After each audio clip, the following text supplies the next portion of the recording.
嗨，大家好，我是坦平叔。今天是2025年4月9号，这一期咱们聊一聊就业聊一聊这个职业学校的这些学生，他们的就业，他们的处境。凤凰周刊刊登一篇文章，的标题叫流水线上被贱卖的职校实习生，不敢反抗又无处可逃，成了他们共同的处境。他这个文章报道很有意思从一场饭局开始。他这个记者参加了一个饭局，说这是一场有关职校实习生买卖的饭局，做东的是吴玉良，北方某市人力资源公司老板，公司里唯一的业务就是有关职校实习生。在这行，吴玉良做了快6年，酒席上受邀的5个人是圈子里颇有名望的中介，那也就是中介在一起，行业同行在一起共谋大计他50来岁，腹部隆起，零星的几缕发丝，顽强地坚守着最后的阵地，一个中年油腻男的这个形象油然而生说干我们这行就是买卖人头。吴玉良侧个头对我说他知道我的记者身份，但似乎并不忌讳。吴玉良组局是想找大家帮忙出主意，成立一所民办中职院校，教学只是一方面，主要是往厂里输送实习生。这行业那点秘密都是公开的，所谓秘密的确算不上秘密，它只是围绕职校实习生的一笔交易。按照教育部等8部门2022年印发的职业学校学生实习管理规定，学生在实习单位的岗位实习时间一般为6个月，学生实习考核要纳入学业评价，考核成绩作为毕业的重要依据。规定中的职校生是指实施全日制学历教育的中职学校、高职专科学校、高职本科学校学生。也就是说职校生要想顺利毕业，必须经过实习。依据规定，实习都是建在校内或园区的生产性实习基地、厂中校、校中厂、虚拟仿真实训基地等都是可以的。犹如类似基地成本很高，部分学校无法将其建在校园内，因此只能选择将学生输送到工厂。也就是说把这个职高的学生送到工厂去实习半年，这可是硬性要求还不是说哪个学校头脑一热自己规定的，这是教育部的要求。吴玉良解释他这样一来学校可以挣人头费，而为了省事且不惹麻烦，一些学校会把向厂里输送学生的活交给相熟的中介去办，双方对外的名头是合作，厂里支付足额薪水，但这些钱往往打给中介，由后者分为3份，就中介把这个厂里给的钱分成3份，学生、学校、中介各1份，被苛刻的薪水一般称为管理费。厂里本来是给这些学生支付的钱，但是这个钱呢付给中介，中介把它又分成3份，学生只拿1份，中介拿1份，学校再拿1份。2024年世界职业技术教育发展大会发布的数据显示，我国职业学校每年培养毕业生超过1000万名，这让吴玉良等中介看到了巨大的商机。于是他不满足于只做中介，而试图直接成立学校，就是往上游发展往上游扩张，做甲方或者甲方乙方都做。线条上的另一端则是一些职校生无法逃脱的命运。如果把学生看作商品，吴玉良最不担心的就是货源。这行最绝妙之处在于，职校生必须实习才能毕业，不想干也得干，这变成一个国家规定了。因此他从不担心找不到用人单位，只要手里有人，总有企业主动找他。看到我有些怀疑，他当即让助理在社交平台发了条虚假信息。什么信息呢？说中职院校实习学生300人左右，1小时后收到40多条来自不同 IP 的评论，急需请看私信。也就是他这个社交平台发一个这种手上有人的这么一个帖子，马上就有这个用人单位就要跟他联系私信。李翔是吴玉良的商品之一。2025年春节前，他结束了南方工厂的实习，回到老家在河北省一个还算富裕的村子。和大多数农村孩子一样，李翔按部就班在村里上完小学，镇上读完初中。2022年中考过后，他进了一所民办中专，学的是计算机网络技术专业。在此之前，他和计算机唯一打交道方式就是打游戏。整个教育体系中，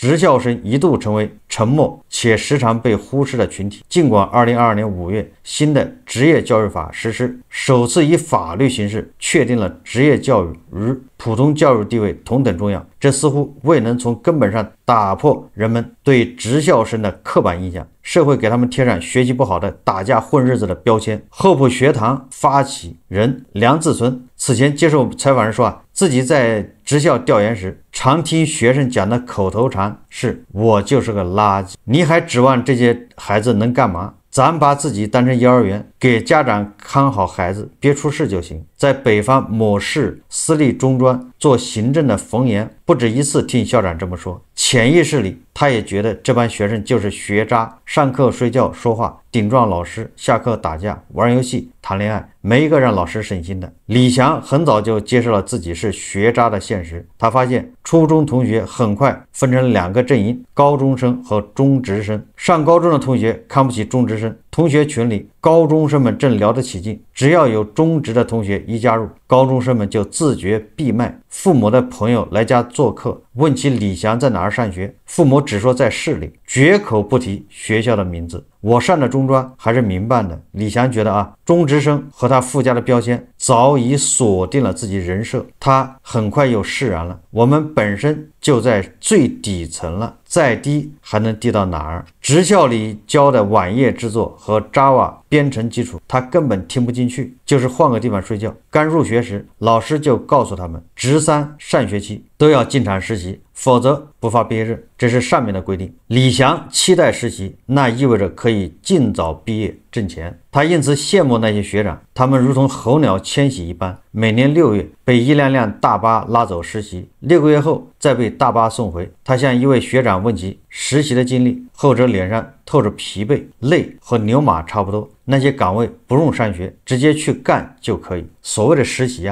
就是去生产线上拧螺丝，对吧？要么流水线上蹬缝纫机，那能不实习吗？李翔问。学长说不可以，除非你不想要中专毕业证了，也就是不实习是拿不到职校那个毕业证的。中专证对李翔来说并没有多大吸引力。一次放假回家，他对父母说不想读书了，父亲马上反对，不上学就得跟着村里的人去建筑工地上个学，好歹能进厂，以后相亲工人的身份也不丢人。终于熬到了实习期。2023年5月，2年级快结束的一个上午，班主任说大家准备一下，去南方实习6个月。有人问老师可以自己安排实习吗？老师明确表示不可以。末了他劝大家进厂实习好，既能挣钱，还能早点适应社会。李翔们有些兴奋，即将到来的体力劳动有一种出入学校范畴外，只属于诚实成人世界的光环。这至少意味着他们不再守着书本上晦涩的文字和符号昏昏入睡。说出发前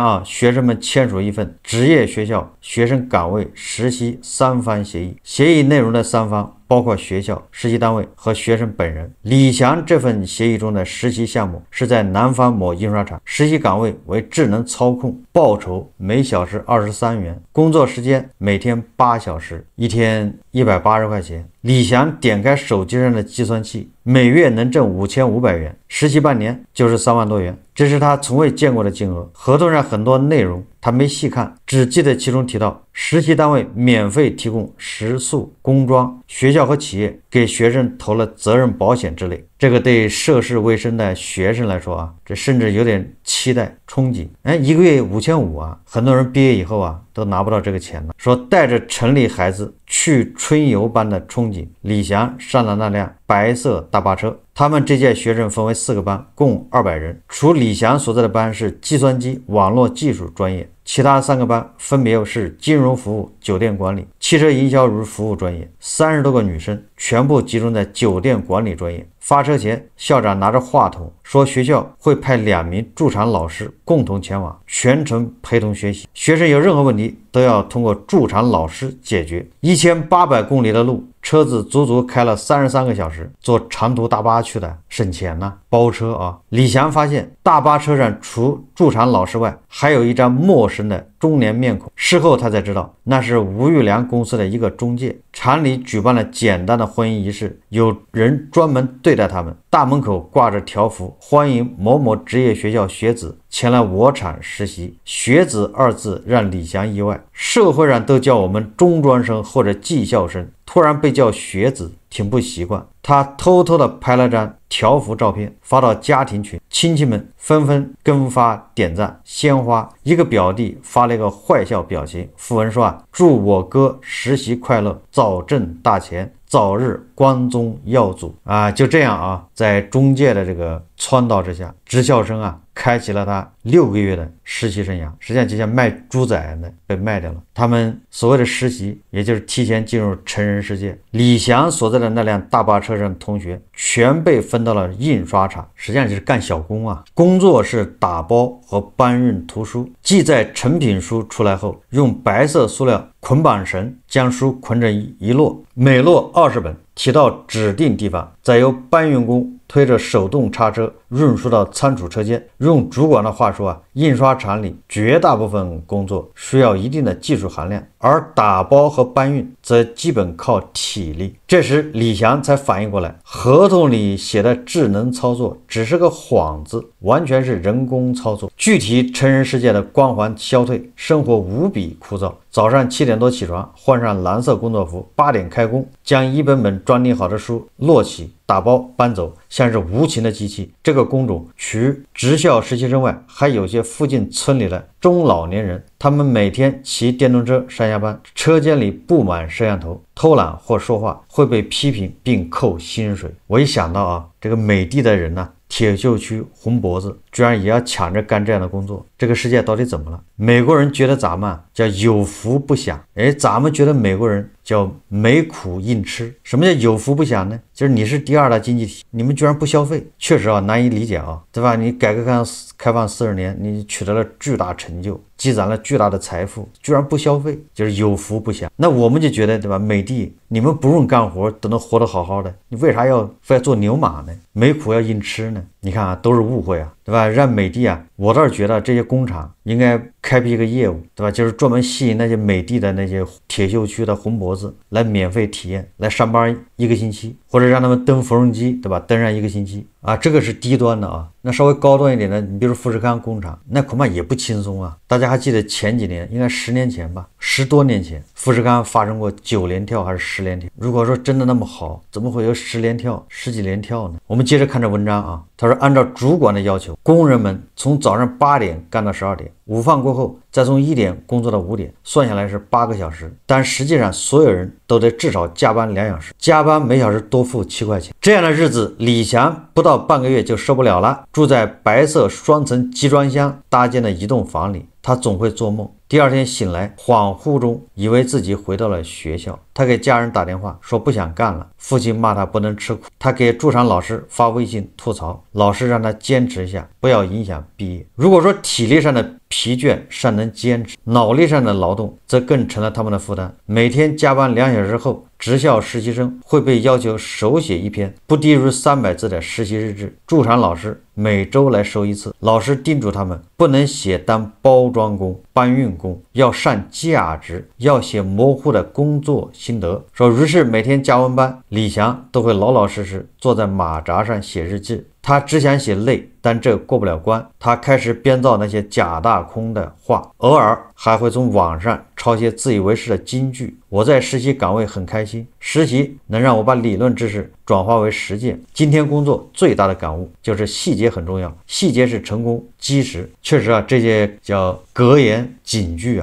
这是写作文的这个必备良药，万金油往哪儿抹都行。状态好的时候，他一天可以写完7天的日志，扎扎实实走形式，能毕业就可以。走形式是李翔在成人世界学到的重要一课，他因此觉得自己该把这个形式完成的漂亮点，老师满意，学校满意，工厂满意，这才是最好的结局。那接下来就不愉快了克扣薪水的事就发生了。你是我见过最垃圾的老师，克扣薪水的事总会被反馈到冯岩这里。他是北方某市一私立中专的驻场老师，我们听说学校克扣我们的实习费，驻场老师也参与了，你们给我解释解释，否则曝光你们。6个月的驻场实习结束后，一个学生在微信群里公开说，冯岩回复了3个微笑表情，将群设置成免打扰，动不动说要自杀，要跳楼，不想活了。当了半年驻场老师，这些威胁对冯岩来说司空见惯，学生们旷课迟到，晚上跳墙去玩都是小事。一个学生因为不想实习，在男厕所里写大字，说老师是黑心资本家，和厂里谁谁谁有一腿。按照校长当时的说法，驻场工作很简单，3个老师，每人负责100人的管理，平时就是去厂里看看查查寝室，以解决学生的各种问题。驻场的半年，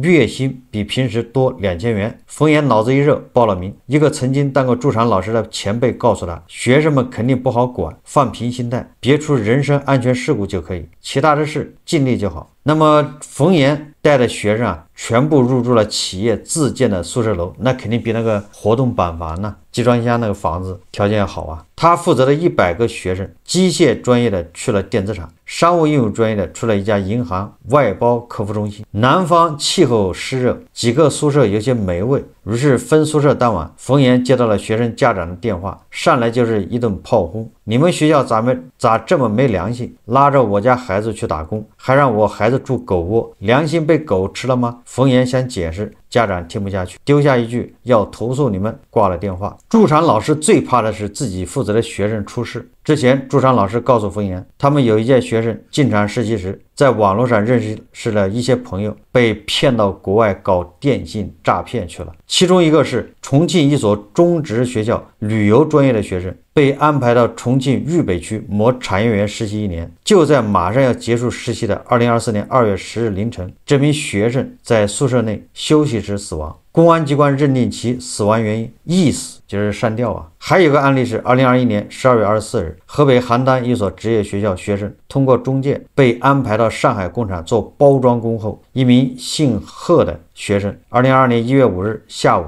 从实习单位宿舍离开，却在2022年1月16日在厂外被发现溺死，也就是落水啊。所以驻场老师也不容易啊。冯岩因此对学生的安全问题格外敏感。一次厂里主管打来电话，说有3个男同学早上没上班，冯岩立刻拨通了他们的电话，却无人接听。他骑着共享单车在工厂周边找了大半天，依然不见踪影。冯岩报了警，同时通知了校方和家长。找了一整天以后到了晚上，那几个同学开开心心回厂了，说是上班太累，出去玩了。都说不实习或者实习不合格会影响毕业，可人家不在乎，实在气急了，冯岩会拿不发毕业证吓唬学生，谁会在乎那个中专证呢？他总会得到这样的回复。驻场结束后不久，冯岩辞职了，他觉得在职校没前途，打算继续考公或考个教师编。两者相比，他更倾向于后者。我不想以后教出来学生都在工厂打工。接下来就是介绍这个产业链的中间的交易，叫隐秘的交易。只要实习认识毕业的必要条件，这行就是朝阳行业。把职校当成生意的吴玉良确信自己选择的赛道。在这场隐蔽的交易中，他似乎不担心招不到学生，中职不行，还有高职呢，怕什么？2025年春节前，吴玉良一直忙着到处送礼，礼物的标准套餐：2盒茶叶、4条中华烟、1箱高档白酒以及1盒高档护肤品。送礼的对象几乎都是职校校长。在做职校实习生生意前，吴玉良做的是向工地输送农民工，他原始积累来源于此。渐渐的，建筑行业的钱不好赚了，有人建议他拿职校实习生当货源。现在大型工厂最缺的是人力，用学生工的话，企业负担工资成本比正式工至少低20%，还不用承担五险一金。吴玉良告诉我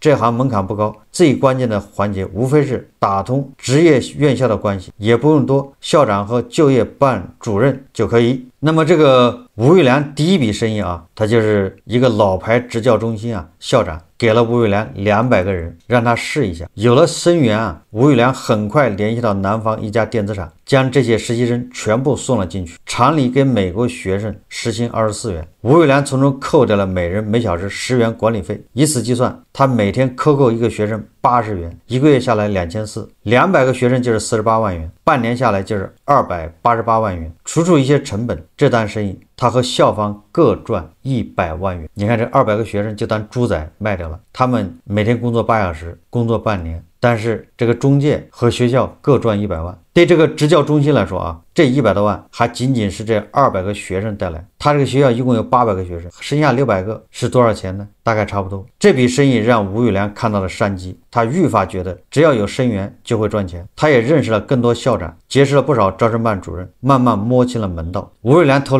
露啊，他说业内利润模式有2种，一种是克扣学生时薪，另一种是打包人头费。所谓打包人头费，就是企业以每个学生300至500元提成，一次性给中介，中介再去和校长分配。由于企业先付了这笔人头费，后期给到学生的时薪自然会降低。由于中介给学生分成，有的校长不敢私自使用，便把钱存到学校的小金库，用于日常一些不便进账的花销。招生办主任则一般不参与分成，每次确定要按常理送学生时，单独给招生办主任送钱，人数不多，送的也不同，几万到10几万不等。你看招生办主任就坐在那儿就能收10几万。一些职业院校因此愿意找中介合作，有我们在中间，学校就可以放心挣钱。吴玉良说啊，其实学校不通过中介也可以，这样一来克扣学生实习费就比较难办，有中介这关大家相对安全，那就中介起了个白手套的作用。而中介与学校一般会打着合作的名义，中介给学校交几十万保证金，由学校与其签订联合办学协议，其中校方负责组织生源，将符合实习条件的学生输送给中介，中介去寻求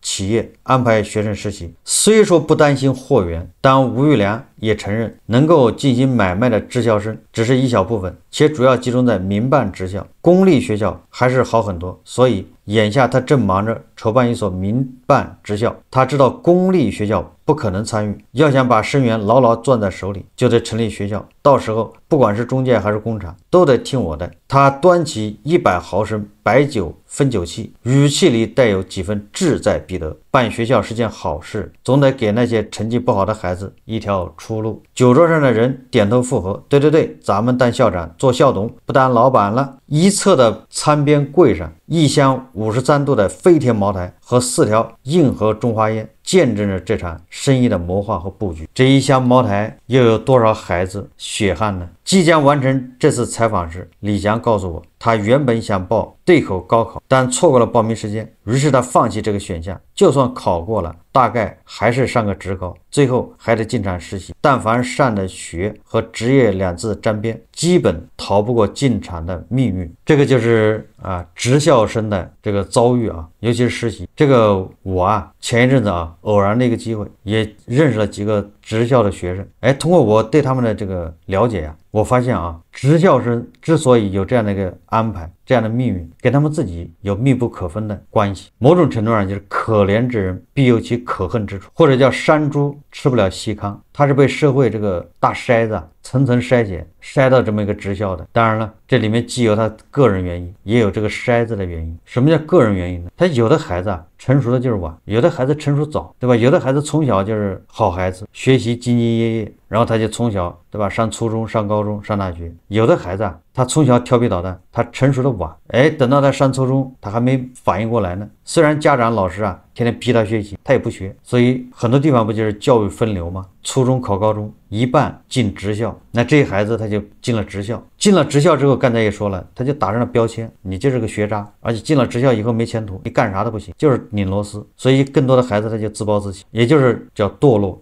他就自己自称学渣。有的孩子还有灵气，有的孩子他慢慢成熟了，就长大了，但是机会没有了，或者是机会变得更加渺茫，路更加难走，晚了。所以这种首先第一个叫强制分流这个我认为是有问题，就是在初中考高中的时候，人为的把一部分孩子贴上标签，打入另册。实际上这里面很多，对吧？是纯粹是有人成熟的早，有人成熟的晚。成熟晚的人似乎那个公交车他就没赶上那一趟，晚了，社会对他关上了大门。所以我认为这是第一个原因就是强行把孩子分配到职校，这也是为什么家长卷的原因。因为为了不让自己的孩子上职校，对吧？要考个大学，虽然考上大学也没工作但是至少认为考上大学那是学子文章里也介绍了。那为了考上大学，对吧？为了不让自己孩子初中被分流到职校，那就得卷。所以家长花在教育上的钱，对吧？那就是海量的，无上限。即便这样，总有卷的不行的，就去了职校，成了学渣，没有前途。第二个就是，对吧？这种制度，职校必须要半年的实习，这种制度我理解它是初衷是好。好的。但问题是你很多学校根本就没有实习条件，然后你强行要求必须完成实习半年，这个就导致这些孩子成了猪仔，成了被别人盘剥的对象，对吧？假装去实习，实际上就是苦力，跟他学习那些东西一点关系都没有啊。如果说他实习的跟他学的专业还对吧有点搭边，那你说这个实习还是值得的。结果你看啊，实习的工作跟他学的东西一点关系没有，你就是去出苦力，出苦力就是创造价值，然后被别人剥削。本来1个小时24块已经够低的了，结果还要对吧大头交给学校和中介了，自己留的是小部分，被人盘剥。所以这个教育部的这个规定应该改一改了，对吧？你这个职业学校没有那个提供学生实习的这种基础条件，你就不要办职业学校。实际上我告诉你啊，什么公立职业学校，那学生实习也一样，无非就是学校跟企业直接对接，中间少了个中介。不要以为没有中介和中间就没有猫腻了，猫腻是一样的，对吧？我认识几个职高的学生，他们就说他们的工资被克扣，厂里把钱给学校，学校给他们发工资，不实习就没有毕业证，就是强行规定，实习的条件特别差。大家也能想象啊，对吧？那连巴西人都说咱们劳工是奴役啊，是奴工啊，就不要说美国人了，对吧？美国那个 FBI 把这个美国一个什么地板厂给查封了啊，里面大量的中国人也是劳工，也是奴役。那你说国内呢？为什么规定必须要实习？你看啊，任何一个规定后面实际上都是钱，钱就会隐藏着，如果没有这个公开透明，没有监督的话，对吧？这个权它就变成一个牟利的这么一个工具，变成权钱交易，对吧？你教育部应该规定所有的这个职业学校，你学生实习岗位必须跟他专业对口，如果你这个学校没这能力，你就不要办，更不能容许那些对吧那民营职校打着办学校的名义骗小孩，完了之后实际上就是骗廉价劳动力。上学家长把钱也花了，啥也没学着，拿了一个中专证有什么用呢？实习干的也不是专业的事。所以说啊，这个中专、高等中专这种职业学校存在的意义到底在哪里？这种办学是不是可以变一下？就是由大厂人家自己办职业学校，进了那个职业学校，你以后去大厂去实习去上班，大厂跟着自己的需要培养人才，就是以厂定校，这样直接解决就业。你比如说鼓励富士康，对吧？你办职业学校，你招生，然后你的学校一毕业的实习就在富士康实习，工作对吧？80%-90%都在富士康，除非学生自己愿意走，不愿意走的可以直接到富士康去上班，是不是可以走这种路子？或者是3-5个企业联合办学。所以啊，通过这篇文章啊，我看到这些被贩卖的这些职高生啊，最主要原因还是不合理的这种制度。所以这个职校的办学这个方针啊，应该要改一改。第二个就是这些职高的学生怎么看待自己？如果从初中就自暴自弃，对吧？这就属于躺平啊，人生还没开始就结束了。当然了，这些也不用太着急啊，因为现在人口在下降，新生儿出生率断崖式下跌，以后50%的学生分流到职校就没这个必要了，因为大学的招不满，对吧？今年啊，这个大学毕业生大概1200万，你新生儿才多少啊？恐怕就是700万，这700万人都上大学，你还差500万。最近咱们老是说消费，目前这个3驾马车似乎只有消费这个好像还有潜力可挖。但是你看现在这个情况，你怎么消费啊？钱让少数人赚了，对吧？人家就通过买卖人口，买卖这些职高生，对吧？买卖200个人就能赚100多万，学校赚100多万，少数人赚了钱，他的消费是有限的。那200个学生呢，